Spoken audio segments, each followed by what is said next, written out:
Garvin Jabusch, one stock you like at the Shelton Alpha Fund is Consolidated Water. Now, they've been down around 20% in the past year. They missed fourth quarter estimates a few weeks ago. So why do you want to stick with this stock? It's been interesting to me, Greg, that with water being such a big topic and water scarcity, especially in California, just obviously coming to the forefront as a key systemic risk confronting the whole global economy, that water stocks in general, Consolidated Water included, haven't performed a little better.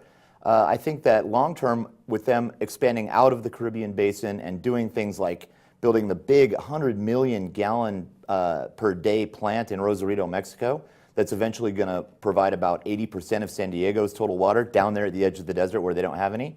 I think that long term it's almost inescapable that they'll go on to do well and to grow just because water scarcity is a global systemic economic risk. So if anything, I view this current miss as an opportunity to acquire a little bit more. And you're also bullish on advanced energy. Now, these shares are up around over 30% in the past 6 months. Yeah. And usually solar inversion stocks, they go down when oil goes down, but this one's had a nice run. Why do you think that is? I think there's two reasons. First, I think that solar shouldn't really trade along with oil. I know that traders generally tend to think of energy as one big thing, and so it trades together. I think that we need to remember that solar is a technology where oil is a commodity. Technology gets cheaper the more demand there is for it. Commodities get more expensive the more demand there is for it. So they're fundamentally economically different.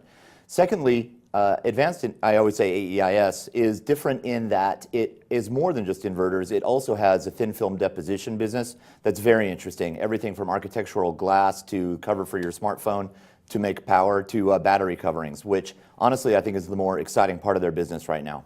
And then finally, you are a fan of Autodesk. These shares have done well in the past year, up over 20%. They're big in the 3D design software business, and that's done well for them, even when 3D printing has gone down.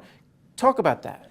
Yeah, so first I'll say I love 3D printing for the long run. I think it's going to be a big deal. It's a key waste to value way to run the economy going forward.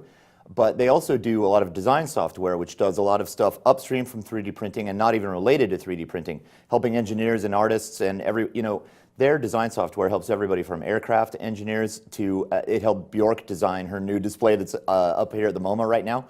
And, it helps people get their times of rendering down from, when you used to have to draw something at the drafting table and then build a model and then get time in the wind tunnel. That took months, if not years. Now that's down to hours rendering everything in Autodesk. So it's making the whole economy more efficient, and it's much more interesting than just 3D printing, although I do like that long term. All right, thanks a lot, Garvin. Thanks a lot, Greg.